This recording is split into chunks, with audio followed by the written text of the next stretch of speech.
Hello, welcome to an open vault. For those of you who don't know who I am, I'm James. Here to do the open vaults now. That's my new job, part of it anyways. So let's go take a gander around and let's see what's going on. Caleb's in here. Hey guys. Let's flip the camera. Might be a bit loud. We're doing some 3D printing, so you guys have put in a lot of orders, and we're trying to get them all caught up. Trying to get them out as quick as we can. Stuff going on there. So yeah, Forge is coming along great. You guys are clearly excited for the 100 Guardsmen because we've got a ton of orders. Let us go into the studios and see who we can bother. All right, we got Luca and Jacob here. Hello! Jacobus is his in-game character. We're playing, we're starting the old world narrative campaign. It's technically called Scumbog's Vision. Yeah, it's Scumbog's Vision. It's like, for anyone who's been paying close attention, it's like that big, what's actually in the other room down there, big map of the old world. Specifically the old world, like the Border Princes and Astalia. And the Empire. Don't forget the Empire. Wait, this part of the old world, come on. So the idea is we've got a bunch of armies on the map. We're doing this like a really slow, grindy campaign where we're trying to like keep track of casualties, replenishment rates, and we're hunting down artifacts is like the main goal. So there's like artifacts scattered all over the place. Armies move, they fight, and then they only really move once a turn, and then once all the armies move, we resolve a new campaign phase and all this stuff. We're trying to see if we can, we're taking it slowly. The goal is to have like a really, I don't want to say complicated, but I'll use the word comprehensive rule set for like a map campaign. And it's for like the old world people, so they typically like the nitty gritty grindy stuff of the game. That's like the reason we still pay points for war gear. We pay points for our war gear. So every little kind of detail that's easy to manage, I want to sneak in there. But instead of starting with like character upgrades, unit upgrades, settlement, resource management, army upkeep, we're just practicing how armies move and how they replenish. And that's kind of it. And if those mechanics work well, I can lock them in, see where they are, and move on to the next thing I want to add to the campaign. So each campaign is going to be kind of a small story on the map, and then once it's done and resolved, I'll keep the things I like, adjust the things I like if they're a little too weird, and then just apply new stuff to it in the future. And then ultimately, in the end, the goal is to have something that you guys at home, like all the rules are going to be available online once they're done, or at least once they come out in sections. Something fun to kind of play, and you can play for like a long... The goal is, if you're familiar with Total War Warhammer, trying to emulate that as much as I can in like a giant sandbox campaign, where you can have a lot of armies on the table, you pop out new armies, you recruit new armies, and it should be fun. Yep, and for the viewers. It should be fun for the viewers as well. Now, granted, the only thing is you'll see like right now we have. This is the second battle report with this Empire army. No spoilers. There's a little bit of nonsense going on here, but a little bit. So you're going to see the idea is we're keeping track of the armies. So you're going to see the same armies, and this campaign specifically is like no magic items. They're scattered around the map, and like there's like a scouting phase where you reveal magic items. You don't know what the magic item is. You just know that there is an item of interest in an area. You send an army there to go like. You just scavenge the area, that's the word. You scavenge the area, find an item, we kind of randomize what the item is, and from the magical item list. And then once you have it, you have it, but you can lose it when you say your character like flees or dies on the battlefield, the enemy can capture it from you, and you're just constantly keeping track of everything all over the place. Including what guys die in units. Yes. So you want to keep your units alive, yes. Which I'm singularly failing at. Yes, and things like... usually when you play the game, it's like, oh, whatever, I'm going to use my dragon reckless. Well, there's no dragons in this one yet. And there's also no level 4 wizards, other than there's one very specific one. The one who had a vision. It's Scumbog and his vision. He's an orc shaman. He's a level 4 wizard. Level 4 wizards are rare. Even when Magic was like at its height in 8th edition, level 4 wizards were still like a legendary thing. Wow. And on every tournament table. In narrative event, in a narrative setting, but everyone had him in their list. Kind of like how the old world has level 4 wizard in every list as well. So you see, like this is gonna be like a much lower tier of fantasy, where it's gonna be level 2 wizards, level 3 wizards. Probably not too many level 1 wizards, because they don't like mechanically work very well. I find it's too hard to get spells off. They don't really do much. That's my opinion, but level 2 wizards are good. Level 2 wizards are the sweet spot. No magic items. That's the big thing. So it's just dudes fighting. And shooting guns, holding in battle. It's like halfway to historicals minus all the weird gigantic chaos monsters that are in the battles. Yep. Yeah, that kind of stuff. That's the idea, at least. It's going to be like a long process, and hopefully it's popular. If it's not popular, then we'll move on to the next narrative campaign. Because if it works, it works. If it doesn't work, it doesn't work. Stuff like that. I've only put like a handful of hours into it so far, probably like 6 to 8 hours of like work thinking of the rules. And We've got several games already started for it, and you'll get a few more filmed. Yep, exactly. We're 3 in. I'm hoping the campaign's going to be 12 to 15 episodes. It doesn't have like a hard stop. It has like a mechanical point at which it ends, but it's random, so it's not really in my control, which is fine. But I don't really mind. The whole game is like not really in your control, so it kind of goes in theme with that. And that's it. That's what we're working on in here today. And then Jacob's a good sport. He wanted to come in with in character and costume. And represent the Empire. Jacob got to make the first Empire army. The other idea of the campaign is it's hard. This is a sudden wall, like a massive orc wall in Bretonnia. Now I know you see Beastmen on the table. There's other armies on the map as well, but the main factions are Empire, Bretonnia, and Beastmen. But there's wood elves on the table walking around the woods. There's Beastmen roving around. Every now and then, Skaven are gonna pop up. You're gonna see a representation from everything. Eventually, it's gonna ramp up to it. But the one thing to remember is it's going to be difficult for Bretonnia and the Empire at first. That's the key point. They're going to amp up to something strong, whereas the orcs are going to kind of like get hit and get knocked down. Unless they just win all their games. Unless they just win all their games. That's the process of that. But the idea is like when things die, they die permanently. So you don't have access to those things again until you start to replenish, and you have to roll high enough to replenish them and stuff like that. We'll see. I mean, maybe I have to readjust some of the tables if it's too easy for the army starting really high and the other army starting really low. We'll find out. It's me and Matthew kind of came up with it together, so hopefully it works out. I'm a little nervous, but I'm probably just overthinking it for the most part. Cool. Well, it sounds real exciting. Yeah, it's like in theory. Yeah. In theory, it's exciting, but in practice, it might just be very grindy and difficult to actually maintain. Well, so far it's not bad.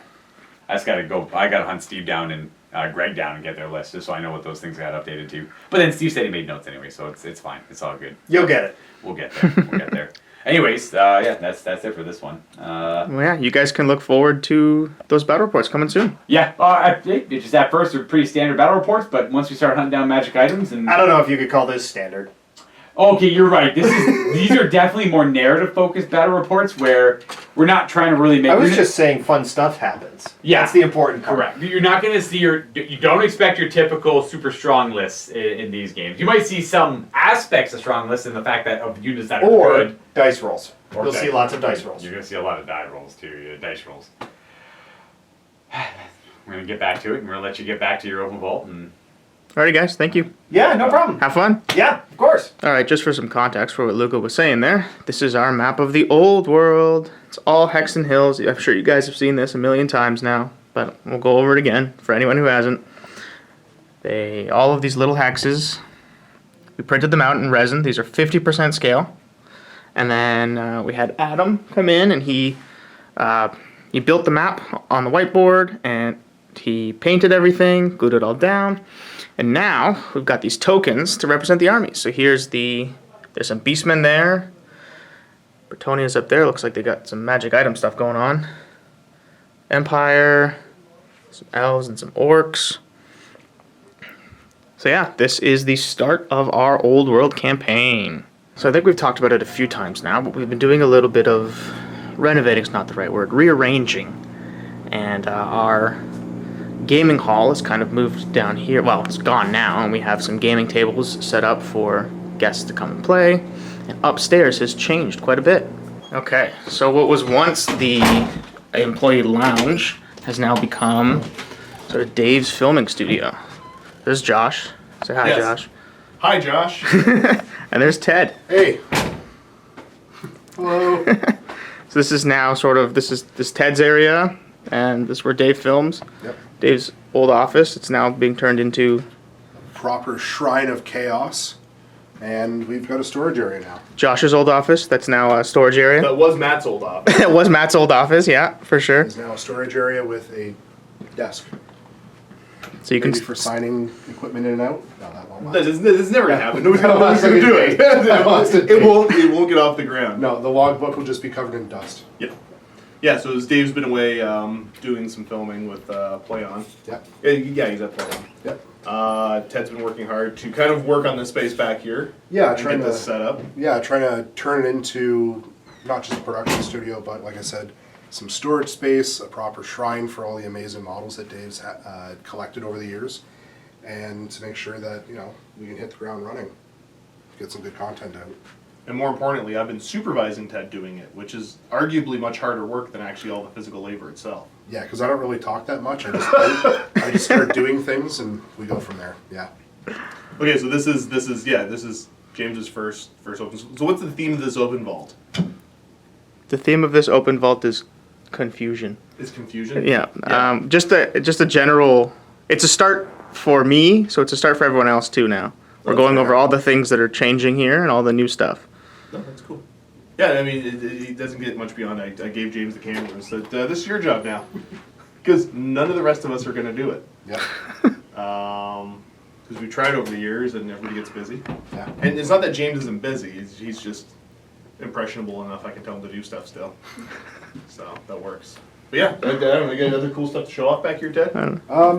Yeah, we created a temporary light box system. I'm going to get Michael's help with this because obviously he's good with cinematography and get his advice to illuminate the space as best as possible. And then we've got a painting area, so proper airbrush filter that feeds out the window and a little bit of secondary equipment, just general organizing and tidying. So yeah, so far so good. It's amazing to be here and just surrounded by literal shelves of cool stuff. Yeah. Yeah. Yeah. I've been on the job for 5 weeks and it already feels like a year, but in a good way. Yeah. No, I'm happier than I've ever been. It's great. Sweet. Yeah. All right, man. Thank you. It's looking really nice in here. We're getting there. So if we continue down the hall to what was Aaron's old office, we're now in Josh's office. Yes, I've been assigned / taken over this space, so it's still really messy. I haven't fully moved in yet. Yeah, we're getting there. We're getting there. So the one nice thing is, I don't know. I think it's been long enough for an open vault that my previous office space didn't get shown off. So I didn't have an office in the original open vaults, and I had one that nobody saw, and now there's this one. But I got more shelf space at least. Yeah, plenty of shelf space. So yeah, I don't know, the shelves of happiness for things I've collected over the years. My little Night Lord section, my little heresy and character section over there. Some of the World of Tanks stuff, my Titanicus.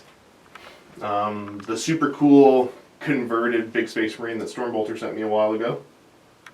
And then kind of my pride and joy, I don't know. Some people have seen it in videos, because I think I've played it in 130K and 140K video that have been put out so far, but I finally got myself a Titan. I've always wanted a Warhound Titan, and so I got one. The certificate's somewhere. I'm not going to be pretentious enough to get it framed and put the certificate up behind it, but I do have it. And then yeah, I think the thing that we're most excited about. Did you talk about what you received today in the mail? No, I didn't actually bring it up. Lame, James. I know. Lame. So I'm not sure when the video is going to go out, but I've always had somewhat of an interest in what I'm going to refer to as the drop verse. I think that's what people are calling it. So drop zone commander and drop fleet commander. So I dug up my drop fleet commander stuff and put it on display. We have a video of drop zone commander because I borrowed my buddy's miniatures and we played a game of it, just to see if there's people out there that want to watch that kind of content. And then I got excited enough, I ordered some drop zone stuff, and then I think you did as well, right, James? Yeah, they convinced me rather quickly when they took the tanks that were magnetized to the drop ships and then took them off the drop ships and put them on the ground, and that was enough to sell me on It felt so the good. game. It felt so cool. But yeah, I don't know, this is my happy little space right now. So just kind of, getting things organized for upcoming releases that it's Friday and I can't remember mentally what I'm allowed to talk about, so that's as far as I'm going to take that. We have a lot of things being filmed here right now. Sounds good. Don't show that wall too much.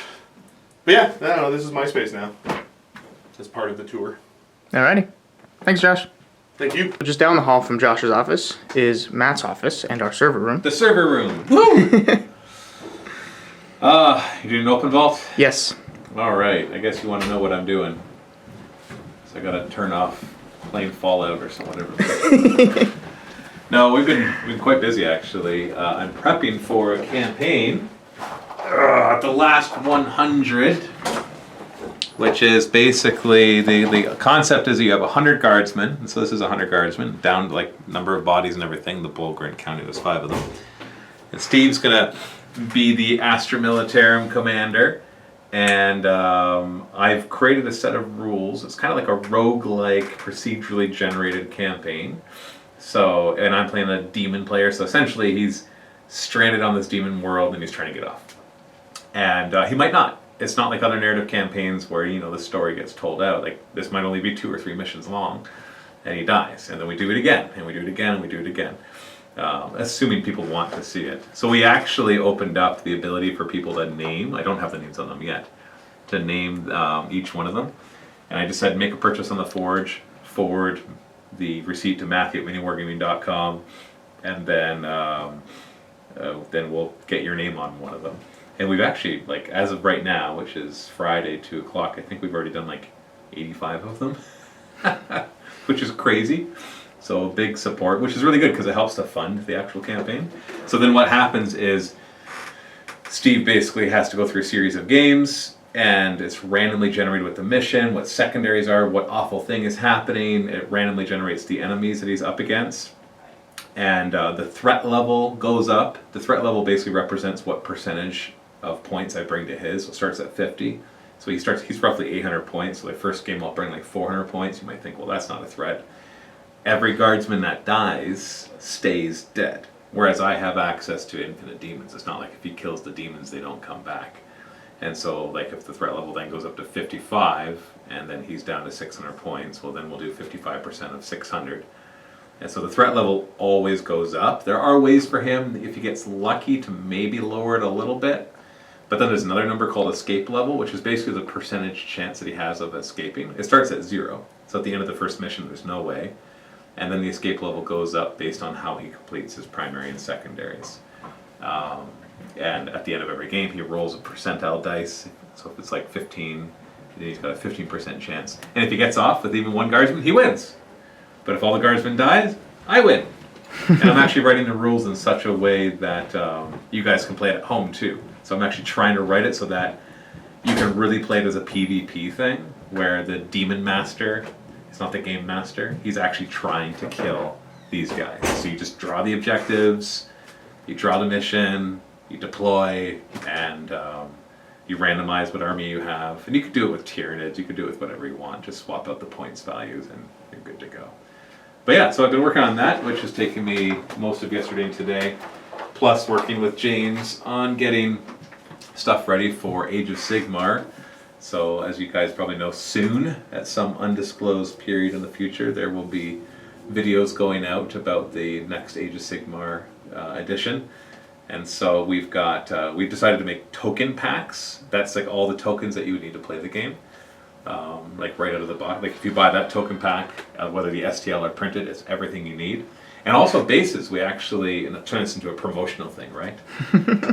We've got all the bases up on our site. So there's like 11 different packs or types of bases that we now offer, from like cobblestone to like scrappy to horror. So like things that are good for your different demon armies, or just like all around good for fantasy and sci-fi. So there's we had the digital ones on pre-order a while back, and now the physical ones are there, so you can actually order the bases through our site, and they're all up at MiniWarGamingForge.com.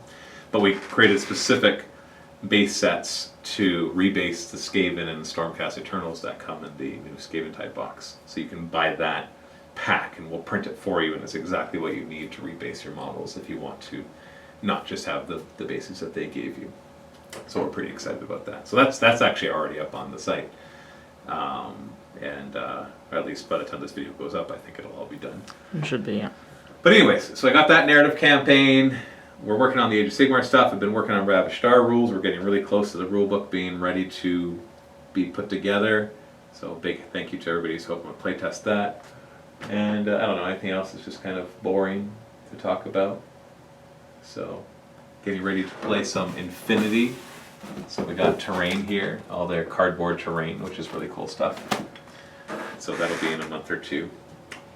Oh, and Modifia sent me this, which I want to play, Fallout Factions Nuka World.